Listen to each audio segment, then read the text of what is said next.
श्री विष्णवे नमः। पंचांग के अनुसार आषाढ़ मास के शुक्ल पक्ष में आने वाली एकादशी को देवशयनी एकादशी या पद्मा एकादशी के नाम से जाना जाता है। यह तिथि भगवान विष्णु की सबसे प्रिय तिथि है। इस दिन भगवान विष्णु का पूजन किया जाता है और यह भी माना जाता है कि इस दिन से भगवान विष्णु 4 महीने के लिए योग निद्रा में चले जाते हैं।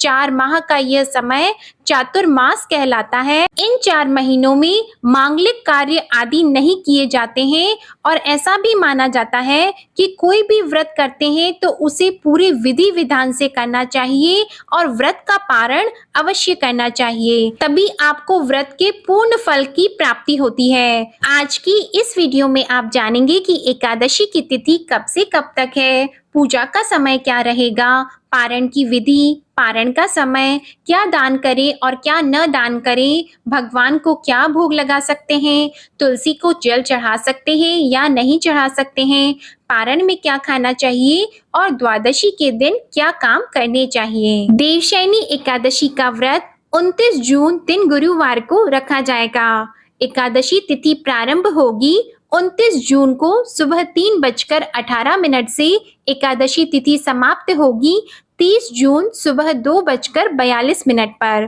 पूजा का सबसे शुभ अभिजीत मुहूर्त रहेगा दोपहर 12:03 से 12:57 तक। अमृतकाल का मुहूर्त रहेगा सुबह 7:31 से सुबह 9:09 तक। एकादशी व्रत के पारण का समय रहेगा 30 जून दोपहर 1:48 से शाम 4:36। देवशयनी एकादशी का व्रत खोलने का सही समय होता है। एकादशी के व्रत में पारण का विशेष महत्व होता है। पारण के बाद ही व्रत को पूर्ण माना जाता है। साल 2023 में देवशयनी एकादशी व्रत का पारण द्वादशी तिथि के दिन यानी 30 जून को दोपहर 1:48 से शाम 4:36 तक किया जाएगा। इस दिन व्रत खोलने के साथ ही दान धर्म के कार्य करके व्रत संपन्न करना होता है और शास्त्रों के अनुसार द्वादशी से युक्त एकादशी सर्वोत्तम होती है। इसीलिए इस बार 29 जून को व्रत करना श्रेष्ठ रहेगा। अब आप जानिए एकादशी व्रत के पारण की विधि। देवशयनी एकादशी व्रत का पारण द्वादशी तिथि को किया जाता है। इस दिन पारण का शुभ मुहूर्त देखकर पारण करना चाहिए। व्रत के पारण करने वाले दिन प्रातः काल जल्दी उठकर सभी कामों से निवृत्त होकर और गंगाजल मिले जल से स्नान करना चाहिए और तांबे के लोटे में जल भरकर सूर्य देव को ओम सूर्याय नमः मंत्र का जाप करते हुए अर्घ देना चाहिए। इसके बाद फिर से भगवान विष्णु की विधिवत पूजा करनी चाहिए और भोग लगाने चाहिए। पूजा करने के बाद अपने सामर्थ्य के अनुसार दान करना चाहिए। दान में आप अन्न का दान, वस्त्र का दान, मौसमी फलों का दान जैसे आम, तरबूज, खरबूजा आदि चीजों का दान कर सकते हैं और भगवान विष्णु को प्रसन्न करने के लिए देवशयनी एकादशी पर पंखा, कूलर आदि चीजों का भी आप दान कर सकते हैं।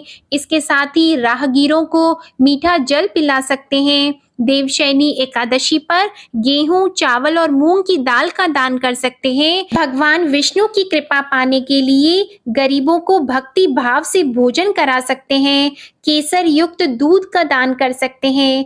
इसके अलावा आप छाता, रेनकोट और कलश पात्र का भी दान कर सकते हैं और भगवान विष्णु की विशेष कृपा पाने के लिए पीले रंग के वस्त्र, केला और गेहूं का दान आप कर सकते हैं। इस प्रकार कुछ न कुछ आपको दान अवश्य करना चाहिए। इसके बाद प्रसाद स्वरूप में जल या पंचामृत, तुलसी का पत्ता, फल या फिर भोग लगाया हुआ चरणामृत ग्रहण करके व्रत को खोलना चाहिए। अब आप ये जान लें कि व्रत का पारण आपको कब करना चाहिए और व्रत कब खोलना चाहिए। तो शास्त्रों के अनुसार एकादशी व्रत का पारण या व्रत खोलने की विधि द्वादशी तिथि में ही करनी चाहिए। हालांकि एकादशी व्रत का दान आप एकादशी या द्वादशी दोनों तिथियों में कर सकते हैं, लेकिन व्रत द्वादशी तिथि के ही दिन खोलना चाहिए।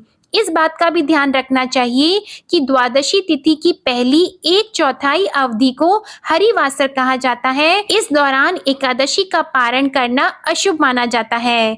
एकादशी व्रत का पारण द्वादशी के दिन हरिवासर समाप्त होने के बाद करना चाहिए। देवशयनी एकादशी के बाद द्वादशी तिथि को हरिवासर समाप्त होने का समय रहेगा 30 जून 2023 को सुबह 8:20 पर। अब आप जानिए कि भगवान विष्णु को द्वादशी के पारण में किन किन चीजों का आप भोग लगा सकते हैं। भोग में आप खीर, पूड़ी, हलवा, दूध, दही, पंचामृत आदि चीजों का आप भोग लगा सकते हैं और भोग में आपको तुलसी पत्र अवश्य मिलाने चाहिए, क्योंकि भगवान विष्णु को तुलसी अधिक प्रिय होती है, इसलिए उनके भोग में तुलसी का होना अति आवश्यक है। इसके बाद आरती करके भगवान विष्णु को लगाया हुआ भोग स्वयं भी ग्रहण करें और बाकी अपने परिवारजनों में वितरण करें। इस प्रकार आप एकादशी का पारण इस विधि से शुभ मुहूर्त में करें। पारण करने के पश्चात आप ब्राह्मणों को भोजन भी अवश्य कराएं। एकादशी के पारण में भगवान विष्णु को लगाए हुए भोग को ग्रहण करें और एकादशी के पारण में व्रती को चावल जरूर खाने चाहिए। और एकादशी के पारण में आपको इस बात का ध्यान रखना चाहिए कि आपको व्रत हमेशा मीठी चीज खाकर ही खोलना चाहिए, नमक से मिली हुई चीज खाकर व्रत को नहीं खोलना चाहिए। एकादशी के पारण में भगवान विष्णु की पूजा के साथ साथ आप तुलसी माता की भी पूजा कर सकते हैं और जल भी चढ़ा सकते हैं, क्योंकि कुछ लोगों को कंफ्यूजन होता है कि माता तुलसी को जल कब चढ़ाएं और कब न चढ़ाएं। तो आप एकादशी तिथि के दिन माता तुलसी को जल नहीं चढ़ाएं और आप दशमी और द्वादशी तिथि को माता तुलसी को जल चढ़ा सकते हैं। एकादशी तिथि के दिन माँ तुलसी भगवान विष्णु के लिए निर्जल व्रत रखती है, इसलिए एकादशी को तुलसी को जल नहीं चढ़ाते हैं। तो यह थी एकादशी के पारण की संपूर्ण जानकारी। उम्मीद है आपको यह जानकारी पसंद आई होगी। पसंद आई हो तो प्लीज वीडियो को लाइक करके चैनल को जरूर सब्सक्राइब करिएगा। धन्यवाद।